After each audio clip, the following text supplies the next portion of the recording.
citizens for exercising their rights to peacefully protest. And peacefully protest. And peacefully protest. And peacefully protest.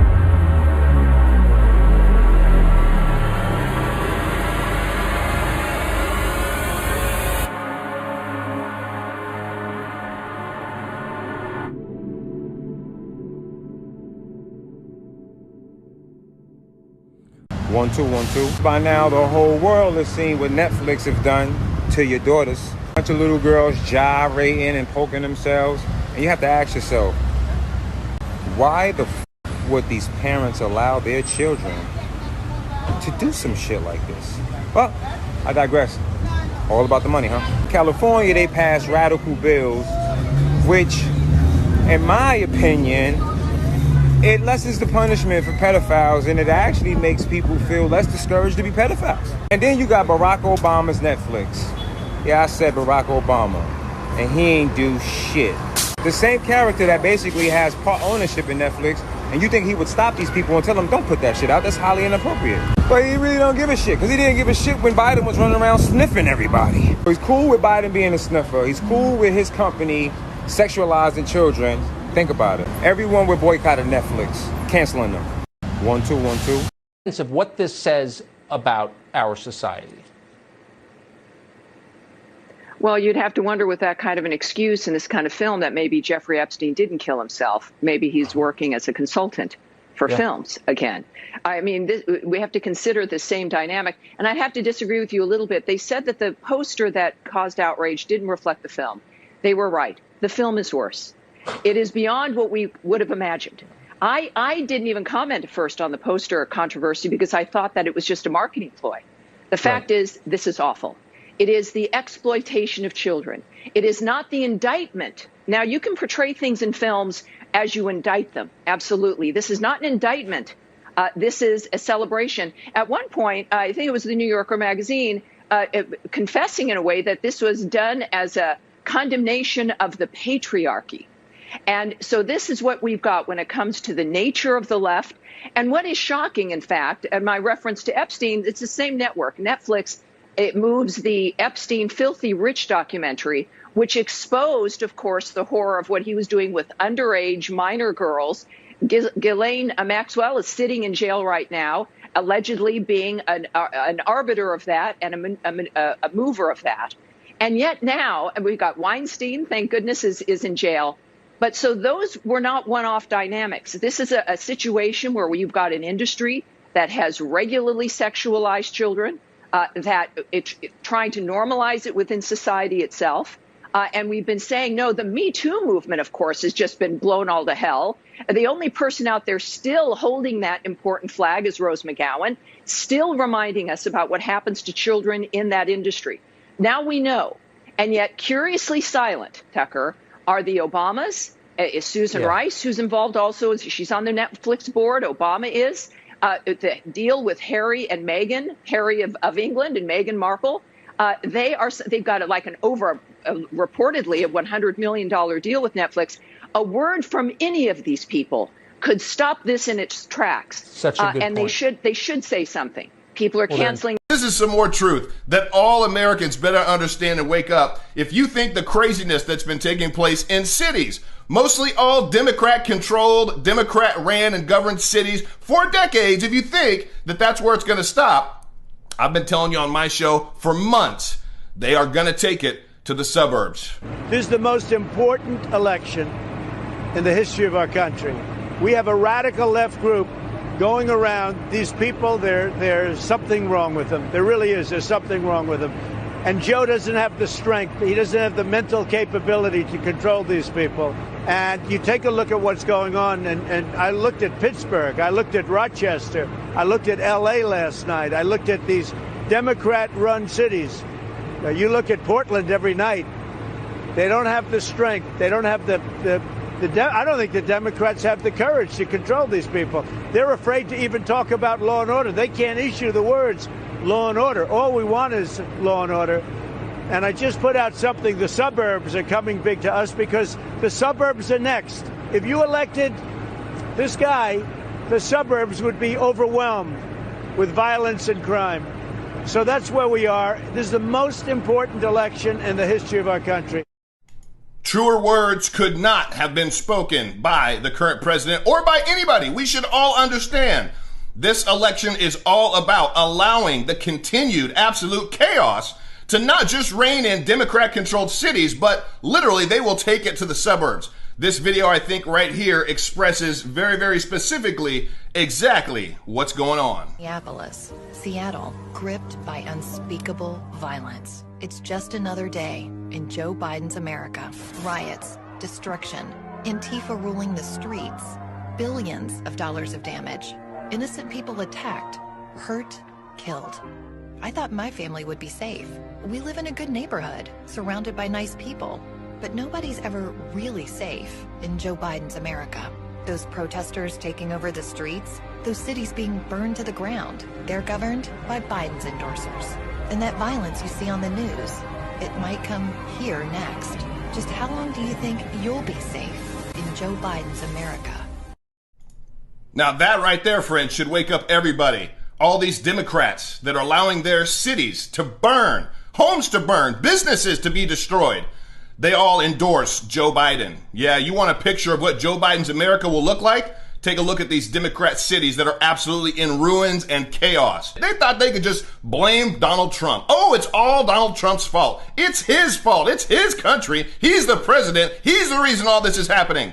That's the manure that they're trying to shovel to their viewers, their watchers. MSNBC, CNN, The View, ABC, all of these individuals are literally lying to our faces. Quote, when compared with the suppression of anarchy, Teddy Roosevelt once told the Congress, every other question sinks into insignificance. The anarchist is the enemy of humanity, the enemy of all mankind. His is a deeper degree of criminality than any other. Roosevelt wrote that in 1908. It was just 7 years after an anarchist assassinated the President of the United States, William McKinley. He was Roosevelt's running mate. In some ways, 1908 isn't so different a period in American history as the one we're living through right now. In 1908, America was fast becoming an unstable country. Mass immigration had made the society far less cohesive.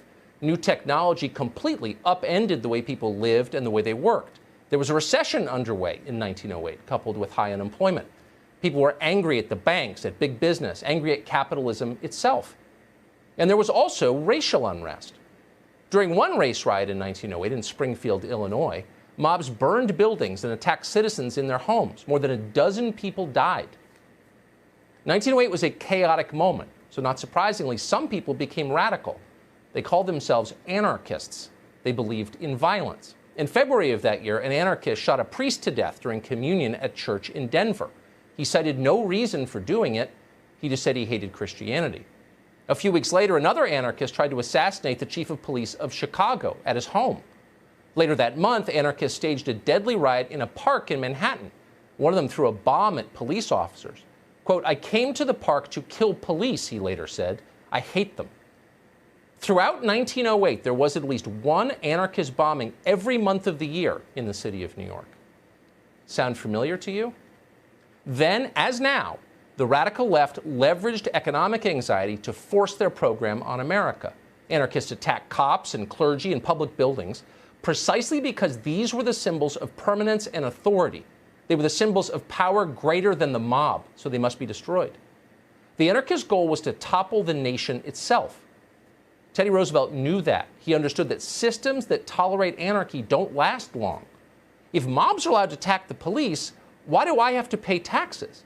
Why do I have to obey traffic laws? Or for that matter, obey the FDA or the EPA or the local health department or anyone else who claims to be in charge? People quickly start thinking like that when anarchists are allowed to have their way. And why wouldn't they think like that? Once they do, things fall apart fast. Society itself was at stake in 1908, as it is now, and Teddy Roosevelt understood it. Our leaders, Democratic leaders, don't understand that. Or more likely, they don't care. Chaos serves their purposes. Consider Barack Obama. Obama is a smart man. He's a very gifted speaker. Many people found him inspiring, and it's understandable why. But when the fog lifted after Obama's 8 years in office, what was left? A dying middle class, a nation more radically divided by race and by income, a population so hostile to their political leaders that they elected Donald Trump president. By any measure, Barack Obama left a wake of destruction behind him. In the end, one of the relatively few who prospered was Barack Obama himself. Obama and his wife became unimaginably wealthy, legitimately rich, with huge estates in different parts of the country. Where did Barack Obama get all that money? No one asks. We're too busy hating each other.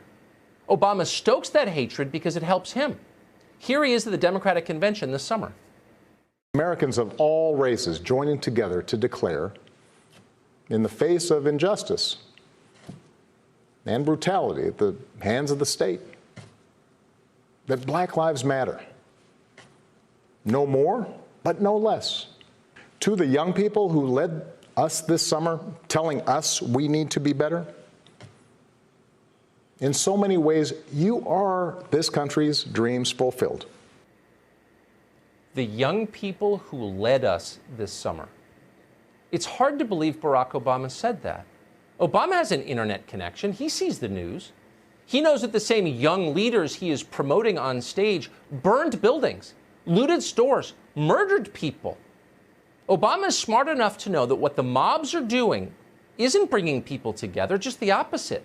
Riots don't heal wounds, they create them. The violence that Barack Obama's youth brigades have unleashed on this country, if anything, increased racial bigotry and distrust. The riots have certainly accelerated residential segregation as higher income people flee the racially diverse cities for sedate monochromatic destinations like Martha's Vineyard, where, by the way, Barack Obama himself lives. Like any good arsonist, Obama was sure to exit the building before he lit the fire. Someday, Obama and many leaders like him may flee farther than that. An island off the coast of Massachusetts won't be far enough. They'll be in Switzerland by then, or Austria, or New Zealand, or somewhere where they won't have to live with the consequences of the society that they created. But for the rest of us who plan to stay, we have no choice. We have to fight. Anarchism goes by many names. Right now it's called Antifa and BLM. But the poison is always the same, and the consequences of imbibing it never change. If we're going to survive as a country, we must defeat this.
Why am I watching impeachment coverage all day? I mean, you're in the United States. It's not your fault, of course, but you're in the Senate. So you're following this actual story. You're watching this garbage in Washington. Why are people focused on one and not the other? Well, Tucker, that's right. Anytime I come out of the impeachment trial for our brief breaks, it seems like there's been reports of another 1,000 people who have contracted this virus and a few more that have been killed. And when we wake up in the morning in America, I assure you those numbers will go up again. I suspect that months from now, or perhaps even years from now, when people look back at this time, coronavirus will be considered the bigger story than impeachment. Yes. I hope that's wrong. I hope that we can get this epidemic under control before it reaches our shores in wide and far-reaching numbers. But again, we should apply an ounce of prevention here as opposed to a pound of cure after the fact. Just look at us, okay? Just look at us. Who seems to be in shape? Who's able to move around? I mean, this idea of, slow Joe. Anyway, I shouldn't laugh about it because, anyway, Donald Trump, just look at us both, watch us, and determine whether or not you think I'm misleading anyone, not you personally, but the public. Look at me, judge me based on... Something else he did is he renegotiated NAFTA. He did. He renegotiated NAFTA. Now, when you ran for president and when Barack Obama ran for president, you both said you would renegotiate NAFTA. You didn't. He did. Nancy Pelosi said that the USMCA, which President Trump signed into law, is a, quote, victory for America's workers. Does he deserve credit for that? No, I think, remember, he wasn't the one that pushed that particular one that passed. The House amended the bill so he couldn't... He signed it. By the way, it's a big deal, though. Here's what they amended. He was giving pharma a way out, giving them a gigantic break, just like he's doing now with pharma. They're building plants overseas and getting tax breaks for it. That's what it was about with him, and they said, no, we're not going to do that. We're not going to do... He renegotiated NAFTA, and you didn't, is the point. I mean... Because we had a Republican Congress that wouldn't go along with us renegotiating it. But doesn't he deserve some credit for that? It's better. The USMCA is better than NAFTA. It is better than NAFTA. Well, Sean, when Biden's exposed in the debate, I think it's going to be devastating. I'm getting very frustrated, the media cover job for Biden. Okay, number one, he's not a good guy. He's never been a good guy. He's leveraged his connections to enrich his family at your expense. You paid for him to be vice president. Then other people paid his son for skills his son didn't have or can't explain he has to anyone else. Also, he's a liar. Yeah, he's a liar. He lies about everything all the time, and the media covers it up. He lied about the travel ban. That spokesman tonight, TJ, whatever his face was, on with Brett Baer, please put that guy on Fox every single night. With a guy like that, I mean, Biden probably lost 100,000 votes tonight just with that joker on TV. He couldn't even tell the truth about the travel ban. But there's other things, too. I'm begging the Trump campaign. Please put up the footage of Biden suggesting repeatedly suggesting he's going to repeal the Trump tax cuts. Those are middle-class tax cuts. Just look it up. If you're in the middle class, your tax rate was 25%. Trump cut it to 22%, meaning your tax rate's going up 3 percentage points. You're going to pay thousands of dollars more. He lied about other stuff, Sean. His mask mandate. We need a mask mandate. Days later, we can't do a mask mandate. He lied about fracking. Get rid of fracking. I never said I was going to get rid of fracking. He lied about the Hyde Amendment. The list goes on. Redirecting police funding. The guy asked him, would you redirect funding away from the police? The interviewer. He said, quote, absolutely. Look it up. It's out there. He's a liar. He's not a good guy. And when he's exposed in the debates, I think that's going to be the end of his campaign. Look, this doesn't sound nice. I'll say it, and they'll criticize me for it. You watch. But I have the distinct pleasure of running against the worst presidential candidate in the history of presidential politics. I really believe that. I don't know.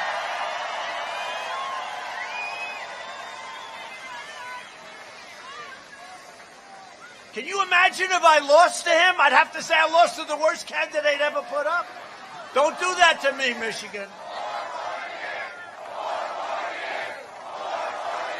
Don't do that. Biden supported China's entry into the World Trade Organization, which, by the way, was a disaster.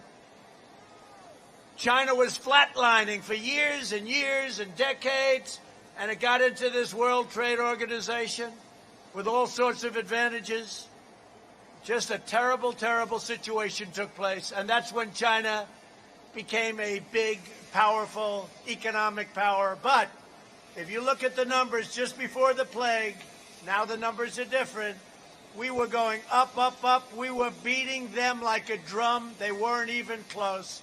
We were gaining, gaining, gaining. We were number one by far. You know, for years I've heard that in 2019, China was going to surpass us. Well, in 2019, we gained a lot on them. We were doing great. We were doing great.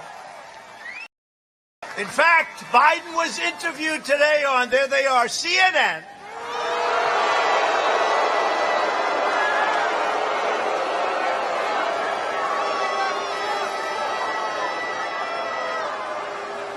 No, he was just interviewed today. He was interviewed by Jake Tapper, who I find to be a nice guy. I don't think he likes me too much, but that's okay. He was interviewed on CNN, and they said, which is better, NAFTA or the USMCA? He said, no, the USMCA. And Tapper goes, what? Couldn't believe it. Said USMCA. He made a mistake. From his perspective, he made a mistake because he doesn't know what's going on. Even though he's right, he doesn't know. They were a little surprised to hear that. They gave him a few chances. Let's ask that question again. Michigan will decide whether we will quickly return to record prosperity or whether we'll allow Sleepy Joe to impose $4 trillion in tax hikes, ban American energy, confiscate your guns, shut down the economy and tell your governor to open up your state.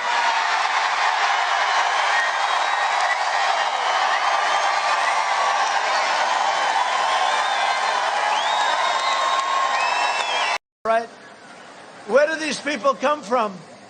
But we were all set to go in. They heard we were going in. We informed them we're going in, and they sent their police to do it, and we never even had to go in.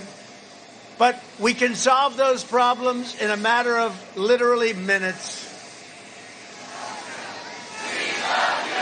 Thank you.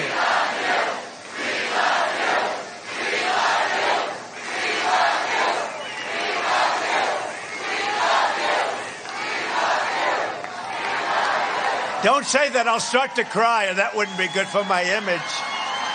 We don't want to. You don't want to see me cry. I'll start to cry. Go home, Caitlin! This doesn't do any value, though. Go home, Caitlin! I hope you get corona and die for not wearing the right mask, cunt. Say that again? I hope you get corona and die for not wearing the right mask. I'm asking you to leave. As a law enforcement officer, you're going to sit here. Because this is unsafe. Look how unsafe this is. I'm not controlling it. If you guys leave, then I can control this, okay? No, you can't. Yes, I can. If you can't control it with me here, you can't control it without me here. Okay? We're going to move you.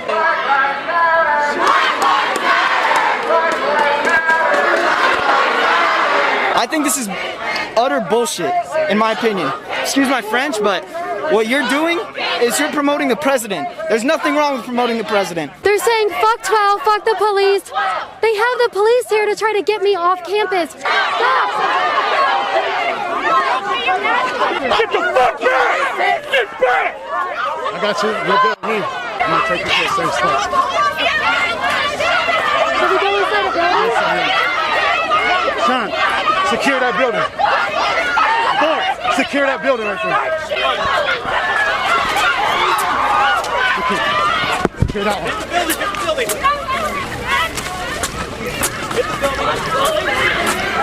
Go in. Back him up! Back him up! Come on! Right here.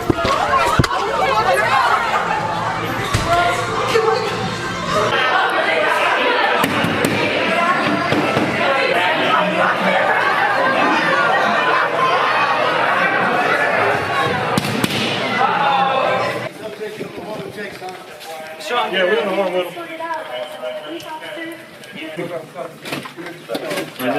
Let's go.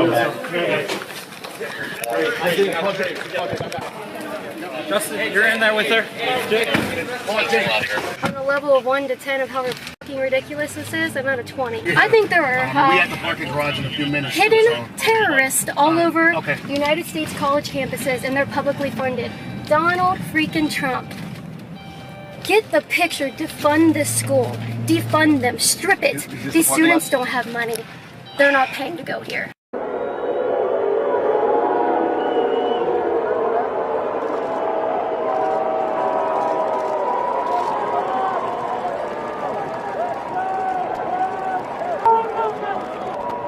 Are you tired of politicians who stand for nothing? You vote for these people to stand up for you. But when was the last time you saw a politician take a stand on anything? Our entrenched political class doesn't stand. They kneel. They kneel to the violent mob. They kneel to socialism. They kneel to globalism. They kneel to those who want to hollow out our middle class, destroy our businesses, open our borders, and close our schools. I am tired of being represented by cowards who kneel. Where is our backbone? In North Carolina, we still have backbone. I was raised to be a patriotic American, to honor our men and women in uniform, to memorialize those who gave their lives to make America the greatest country on earth. To be born an American is a gift from God. Living under this flag is a blessing no matter who you are or where you come from. I will never, ever disrespect it. I am proud to be an American, and because I am proud, I stand.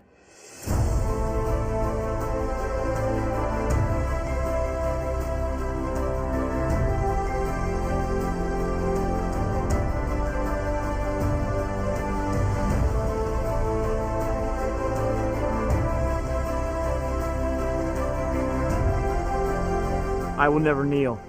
I will stand. Stand with me, Madison Cawthorn, and respect our flag and our country. Please, if you can, consider supporting my campaign. We need more people who will stand for something in this country.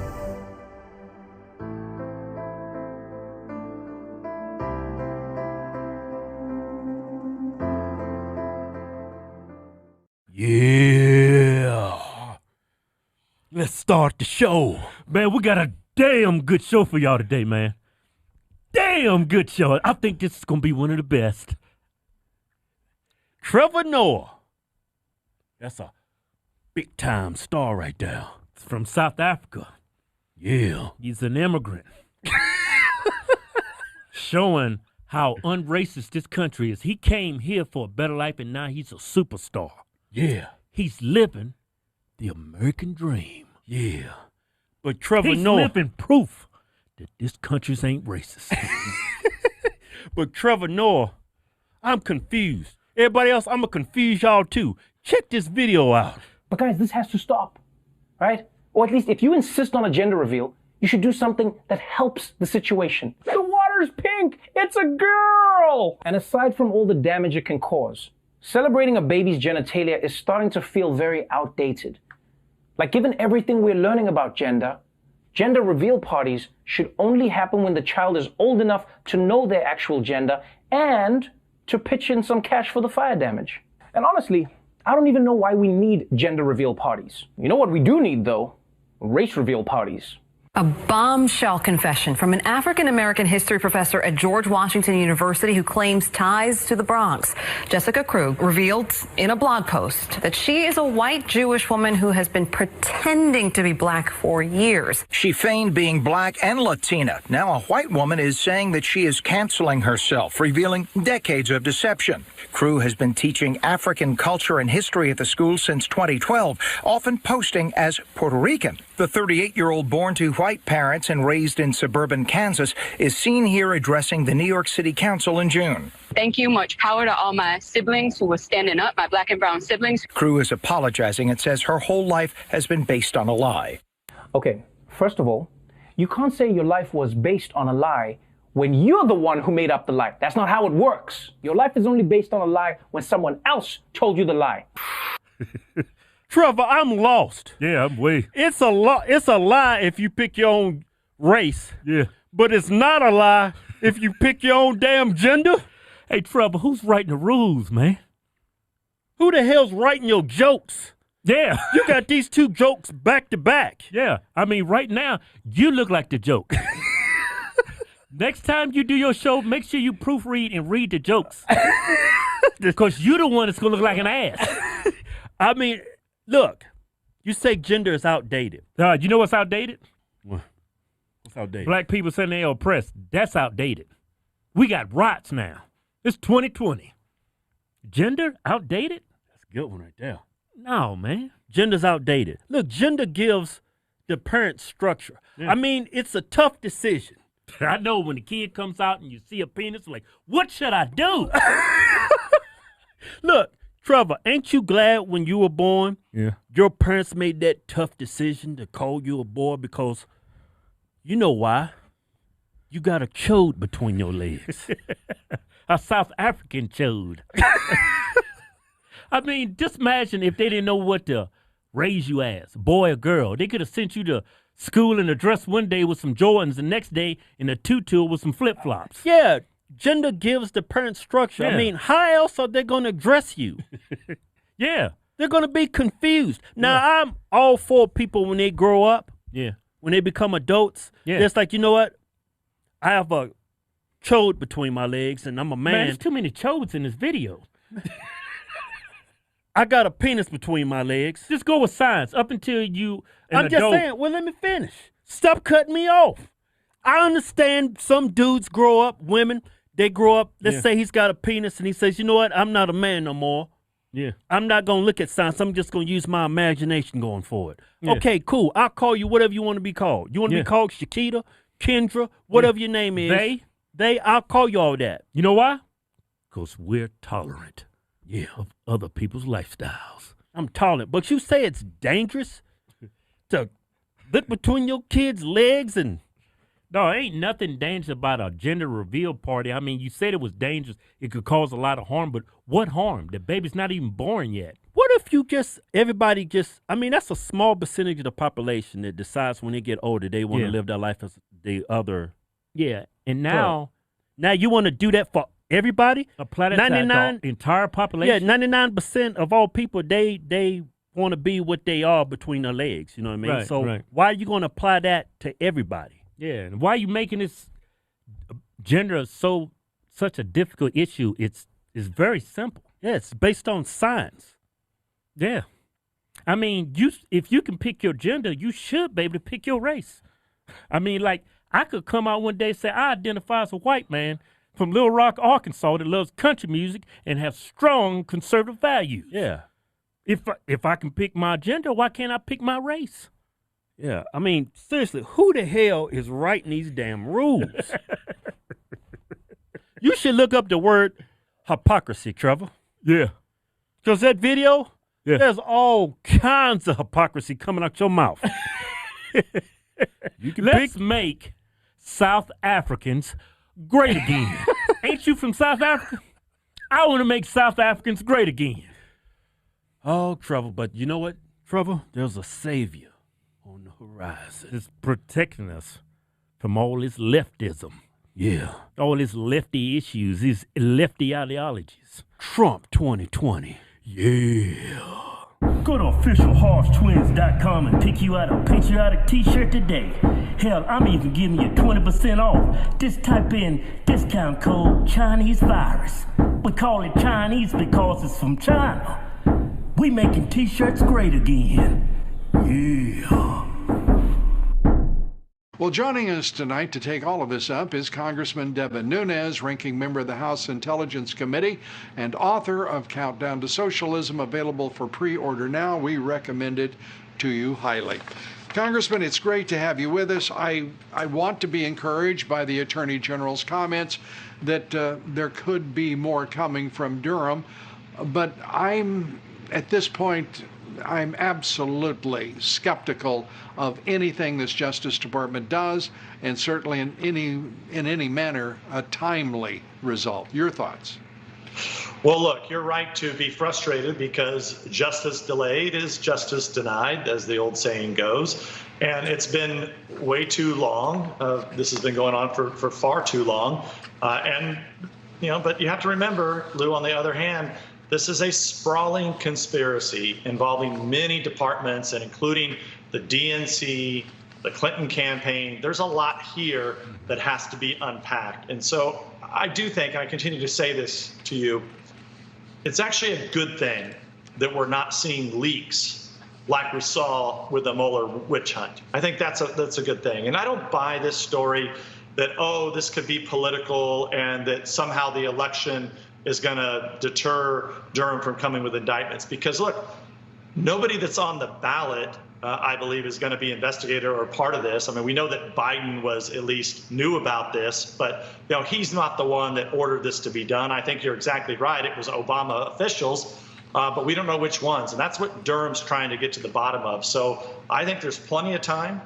This can still go out, and I would like to see, before we vote in 2020, just who was colluding with Russians, because it sure as hell wasn't Donald Trump, and wouldn't it be nice for the American people to know that it was actually the Democrats who were colluding with Russians?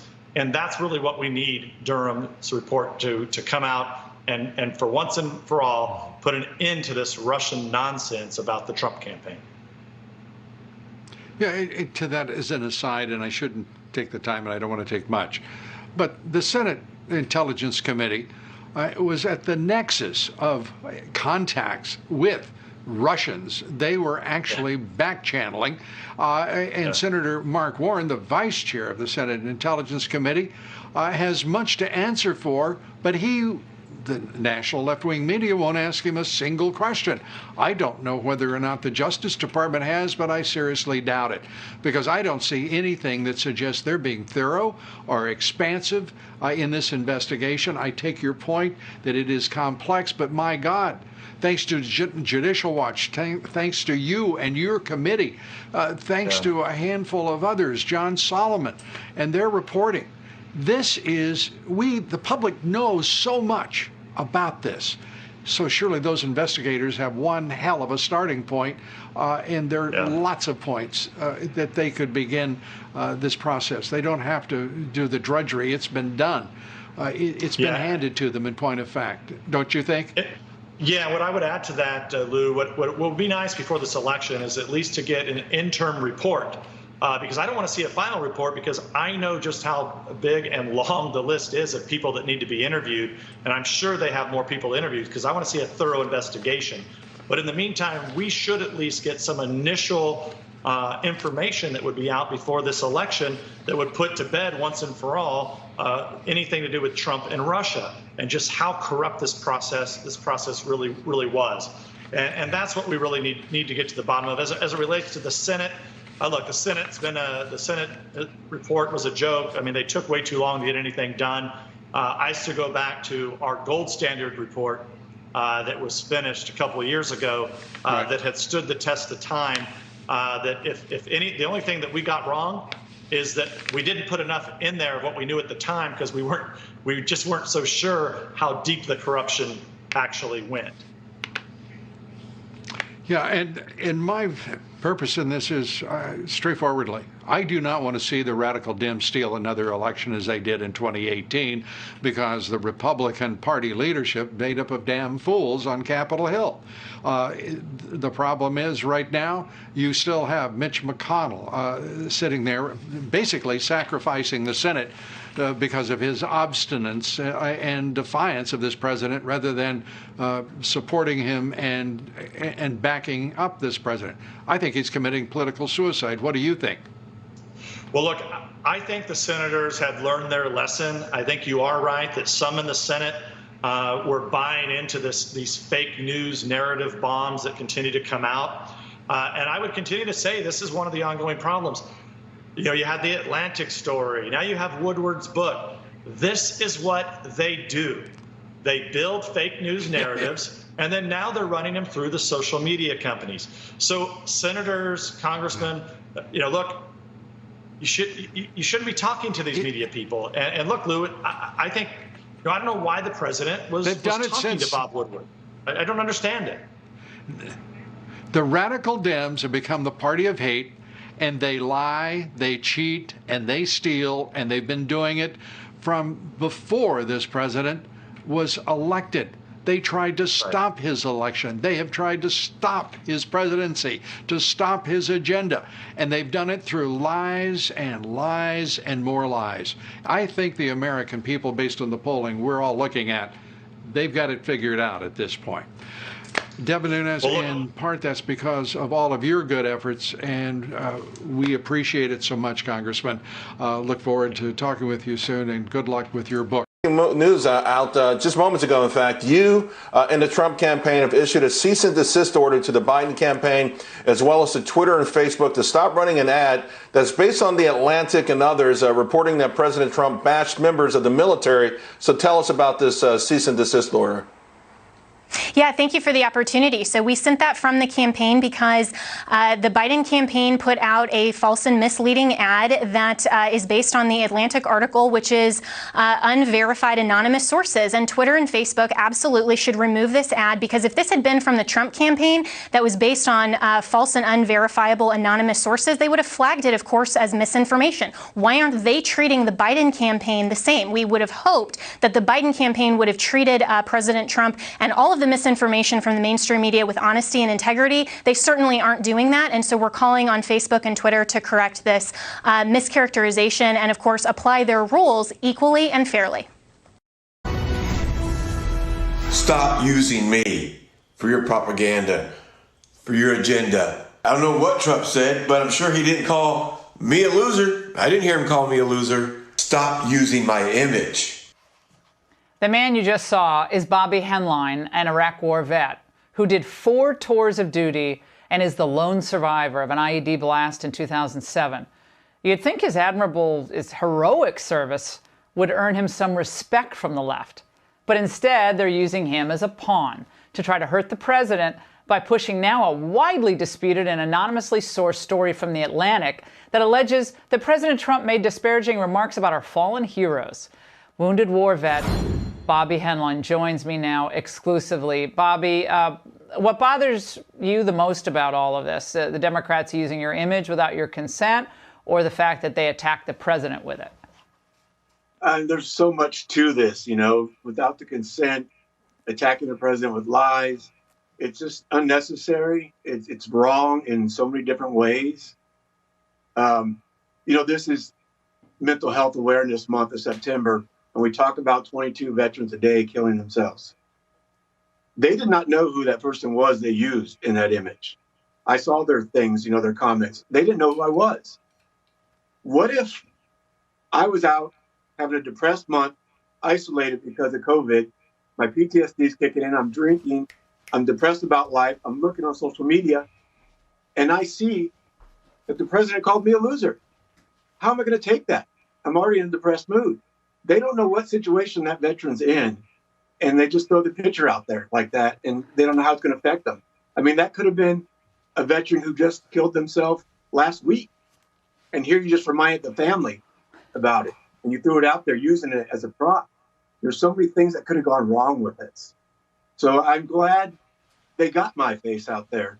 It's not something I wanted to do. I'm not a political person. I'm not a man of fancy words or anything.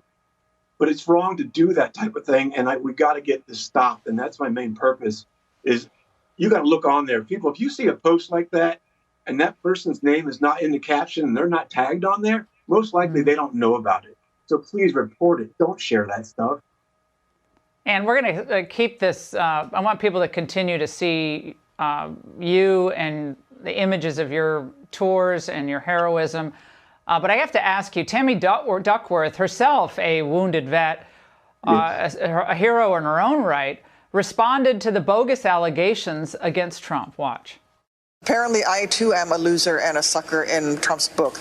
But let me tell you, that's good company for me to be in with men and women who laid down their lives to defend this great nation. He doesn't understand honor and duty and loyalty because he himself has never displayed those types of actions himself in his own personal conduct. It is shameful that he is the commander-in-chief of this military. Bobby, a lot of folks out there are taking Tammy Duckworth's words as gospel. No, don't. I mean, the sources are anonymous. Stop right there. Don't spread the lies anymore. If they were true, they would say, "This is my face. This is me. This is what I heard him say." No one's coming out and saying that. Even General Kelly's assistant said it wasn't. They were there. They said these words weren't said. Bobby, So, Bobby, we're going to continue with you next week on the mental health awareness issue. Thank you so much for joining us tonight, and thank you for your service. Thank you. So, a Christian musician denied a park venue for a Labor Day concert by the city of Seattle. Well, was able to legally play a 2-hour show at an alternate site by relabeling this concert a worship protest. We're just out here worshiping Jesus. I think that it kind of turned into a protest because the government will support protests, which are great. Like, I've gone to plenty, but then they won't allow for churches to gather. They don't want us in there. They don't want us to speak on this. They don't want us to preach. So we're going to preach no matter what. They can't do anything about it. Well, breaking tonight, a Los Angeles Superior Court judge granting a preliminary injunction against Grace Community Church, prohibiting Pastor John MacArthur from holding indoor worship services. They've been doing this for weeks. So what now? Well, let's ask Pastor MacArthur and Trump 2020 senior legal advisor Jenna Ellis, who's working on the case as well. Welcome to you both. Thanks so much, Shannon. Thank you. All right, absent an intervention before Sunday, Pastor, what is your plan? We're going to have church on Sunday. There is absolutely no reason not to have church as far as safety goes. A statistic, 1/100th of 1% of Californians have COVID. That's the number. And yet no one in the entire state of California is allowed to go inside a church. Doesn't make sense. Of course, we're under the authority of the Lord Jesus Christ, and he says have church, and we're going to have it. Okay, this is from the judge's order. He says the county health order does not discriminate on its face, limited religious worship only because it appeals to events and gatherings. Regardless of their purpose, the county health order allows worship to occur outdoors, virtually through the internet, in any manner that's not indoors with a large gathering or people. Essentially, they're the judge saying, Jenna, that it's not targeted at religion. We're not allowing bars and other places for people to gather in large groups. It's not just about targeting churches. How do you respond?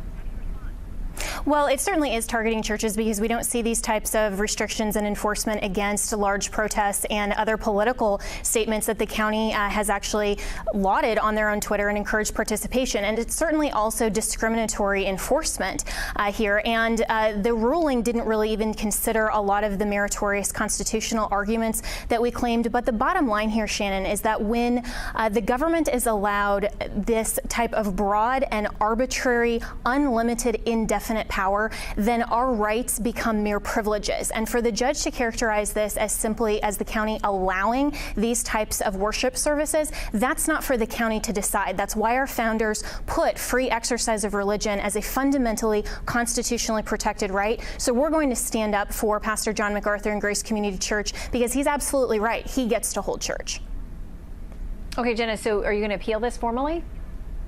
Absolutely, and we're working on that, and our notice of appeal will be filed tomorrow. Okay, I want to ask you all about another story that touches on issues of morality and things that pastors are often asked to weigh in on, and this is this Netflix movie called Cuties. Now, when I saw the poster a few weeks ago, and there was a lot of outrage about it, these young girls, what they were going to be doing and dancing and that kind of thing, I've asked our group and our team not to show the video because I saw it today and it was actually much worse than I actually thought it was going to be. I don't even know what to say. These are supposed to be 11-year-old girls. As a woman, it breaks my heart to see the way that they are being essentially sexualized and used here. Pastor, where are we in this cultural moment where there's not a condemnation by other big Netflix names or people associated with that particular service? Well, we're absolutely and exactly where we would expect to be if you had 30 years of trying to destroy morality, if you had 30 years of a sexual revolution, a homosexual revolution, and you thought you were going to be able to stop it at some point and say, well, that's far enough, go no further, that's just not possible. The slide is greased and it's rapidly going downhill at a warp speed, and to try to intervene at some point and say that's enough, you'd had to start a long time ago. This is just the next small step in the disintegration of an entire nation that has no conscience. I wrote an article for the Daily Wire on is America losing its conscience, the vanishing conscience of America. We've lost that. We've lost any sense of the law of God in the heart.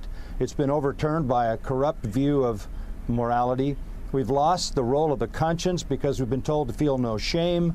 And when you have a dynamic movement in the culture toward evil at all levels, it just is not possible to stop it at some point where you say that's too far. And regardless of where people feel they are on some of those hot button issues that have become big political and legal debates, I would hope that this one dealing with young girls would be one that a lot of people would stand up and say just doesn't feel right. Pastor, Jenna, good to have you both. Thanks. That's why we need church. Thanks. All right, so the Hate Trump, the media mob pulling out all the stops in order to take down President Trump. Basically everything they've been doing for 4.5, 5 years now. Joining us with reaction, the author of the huge #1 New York Times bestseller, Unfreedom of the Press.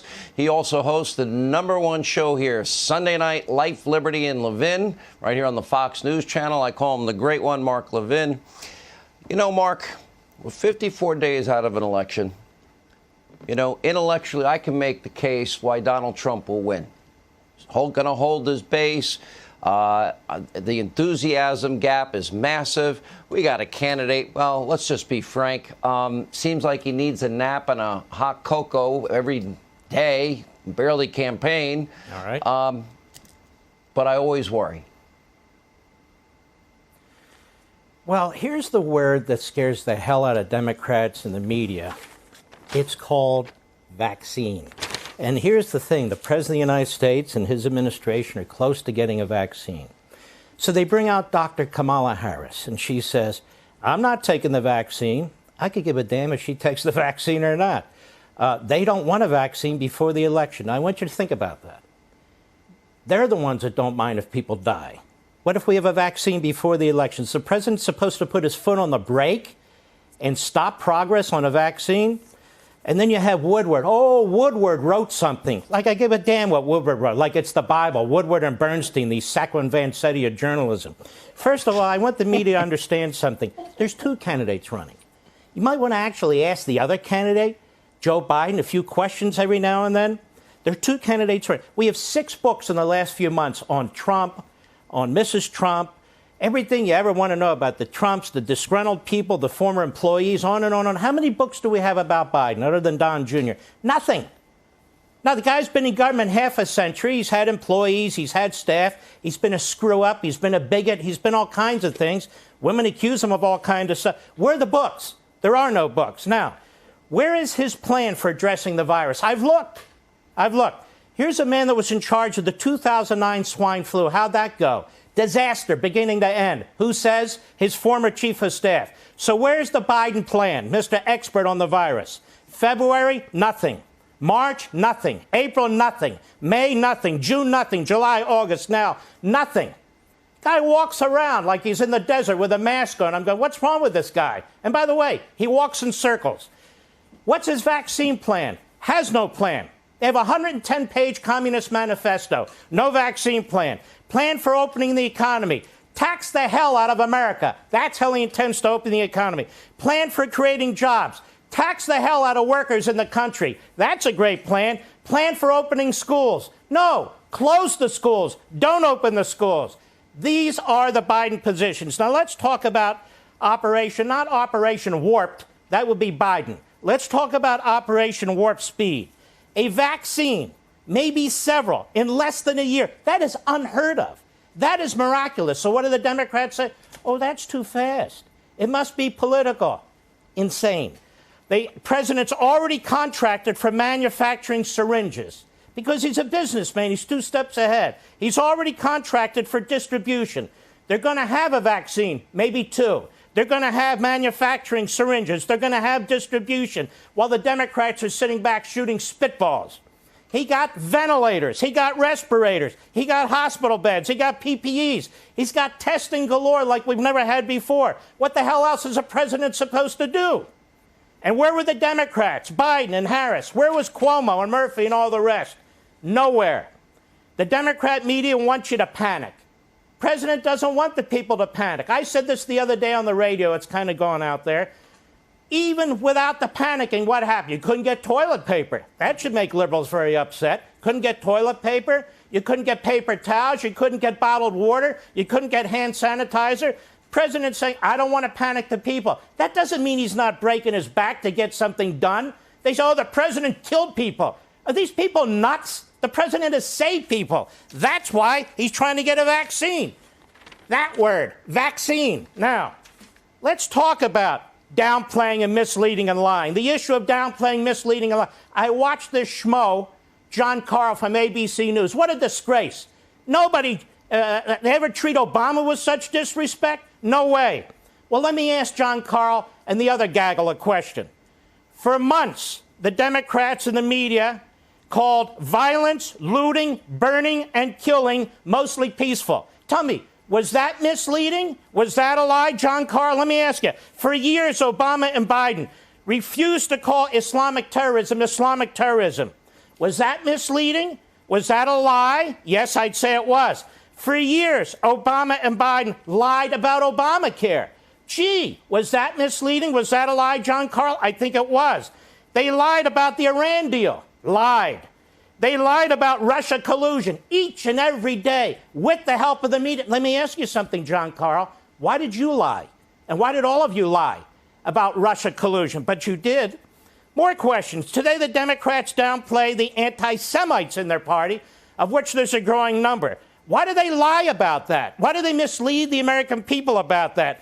Today, they downplay and lie about chaos with the mail-in voting. Now, we know there's going to be chaos. We see it in cities and states already. Why do they downplay that? Why do they lie? And they lied about Biden's mental health. Everybody knows Biden's not well. That's why they're typing in the answers. Could you raise the teleprompter, please?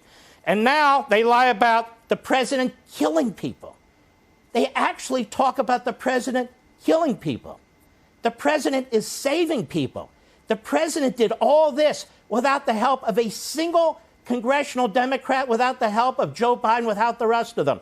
And apparently, the president of the United States up there lying to the American people. What a cabal. That means Fauci's lying, Birx is lying, the task force is lying, the FDA is lying, the CDA is lying. What a bunch of black helicopter knock jobs in the Biden campaign and the media we have today.